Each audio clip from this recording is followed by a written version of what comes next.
How do you become more creative? So I'm Dr. Dave Maslach. I created reciprocity.com. It's a peer editing platform. You could check it out. But I wanted to talk to you today about becoming creative. So I actually am a professor at a large research school in Florida. You could probably find it if you looked for me.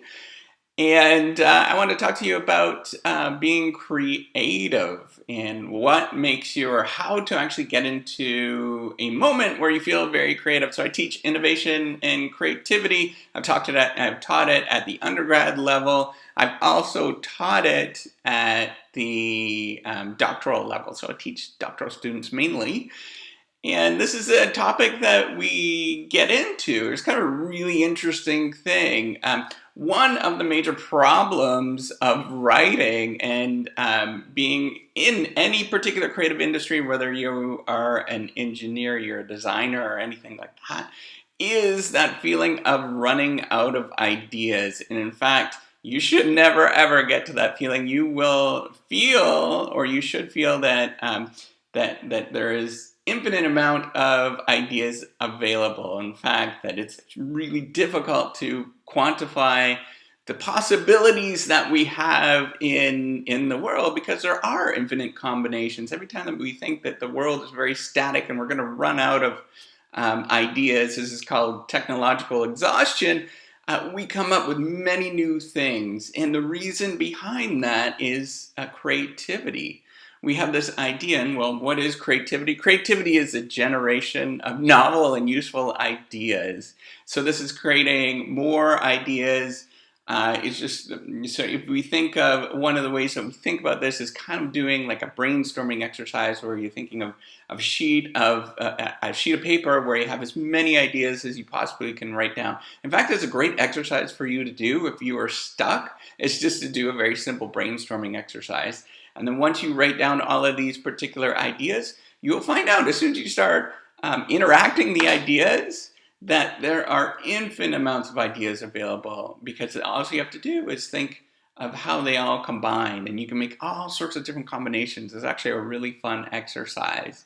But that's a really a sort of structured form of creativity. And that's really what I'm not going to talk about today, because there's all sorts of different exercises that I could get into. But I wanted to talk about getting in the state of feeling creative. It's actually really, really fun. And in fact, when you're writing, one of the easiest ways to become creative or get in that state of feeling very creative is to stop midway through a sentence. If you're in a really great moment, you're writing a lot, you're doing excellent work, just stop and pack it up. And then what will happen, it will become very easy to get back into that writing again in the future. In fact, this is what Ernest Hemingway apparently had said, that that's what he did, is he would write and write and write, and he would feel just amazing, and then he would just stop. Because you know what happens? You pick it up and you can run with it very quickly the next day. And so what is this? What is happening here? What is happening in those moments of creativity is something that is called flow, or a state of flow. And this was coined or investigated for a long, long time, actually, by a fellow by the name of, and I might mispronounce it, it's a very difficult name to pronounce, but it's Mihaly Csikszentmihalyi. So hopefully I said that right. I'm sure some of you probably will correct me on the comments below, but yeah. I'm not perfect at all with a name and like Maslach at the end. It's or a name like Maslach, it's actually difficult to say as well.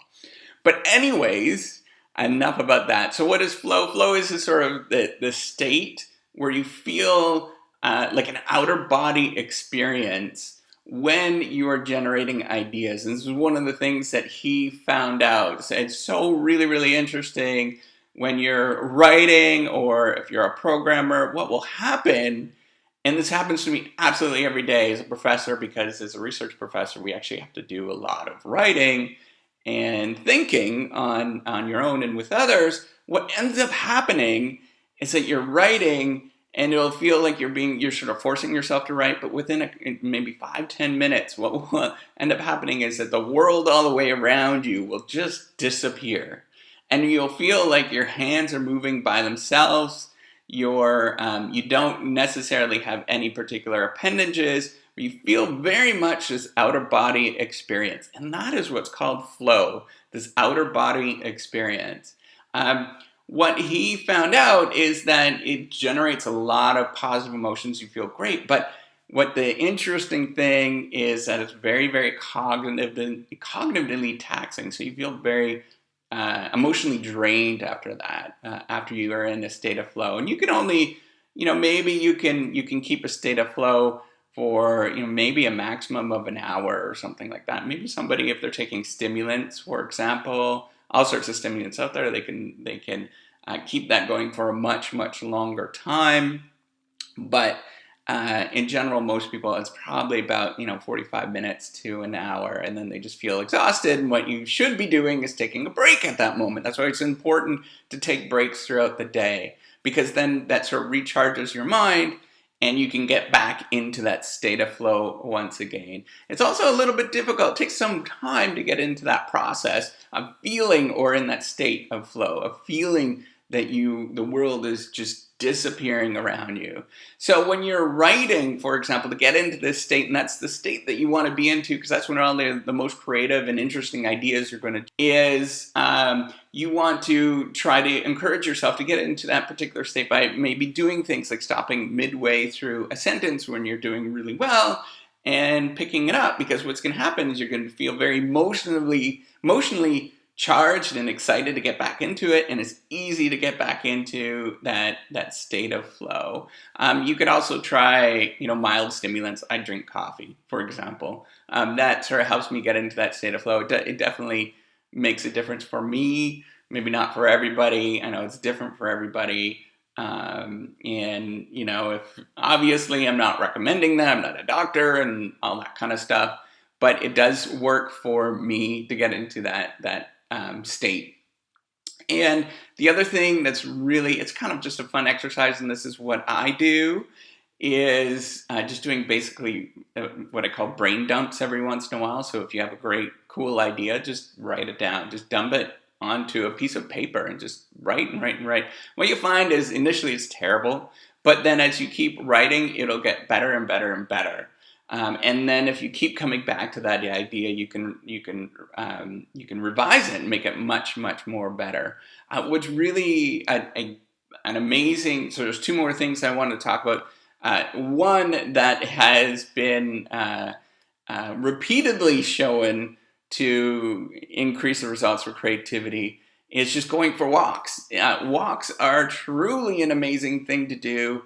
I've done this myself. I've tested my own ability where I've actually did word count tests, where I did experiments where in days where I would just record normally how much I would write, and then days that I would write without going for a walk versus going for a walk. And there actually is a fairly significant difference in the amount of writing that you do and the days that you go for a walk. The other cool thing is that you will feel amazing after you do that. Walking is one of the most wonderful things to ensure that you're doing very creative or making creative ideas, or you're being very creative, but as well as increasing your emotions. And lastly, if you are stuck, the best thing that you can do is just go talk to people. That's really, really important. Go talk to not just regular, everyday people that are in sort of a different area, or your friends, for example. But you want to talk to people that are in the particular specialization that you are, or the problem that you are experiencing, and just have a conversation. And pretty soon what will happen, and especially if you're writing it down, that's important, writing down notes as you go, you will feel this state of flow come on very quickly, and it'll be a fun exercise. Now, I should point out that you probably want to talk to people that are going to be a pick-me-up and encourage you rather than sort of squash ideas. That's really incredibly important for ideas. So you want to talk to people that do the yes and sort of logic versus a negation logic. So somebody that's going to say, oh, that's a great idea, But did you think about this versus sort of squashing an idea and saying, oh, that's terrible? Because that's the quickest way to ruin creativity and to ruin that state of flow, is just to stop ideas before they actually start. So with that, if you like this video, please do subscribe. It definitely helps, because I'm trying to build this audience to get more people interested and think about Reciprocity, the peer editing platform where you can go and get your work edited. And as long as you are reciprocating in return, it's completely free, which is really cool. There's no system fees or anything like that. So check it out, reciprocity.com. Reciprocity is spelled with a 3 instead of an E. So with that, do have a good day. Bye.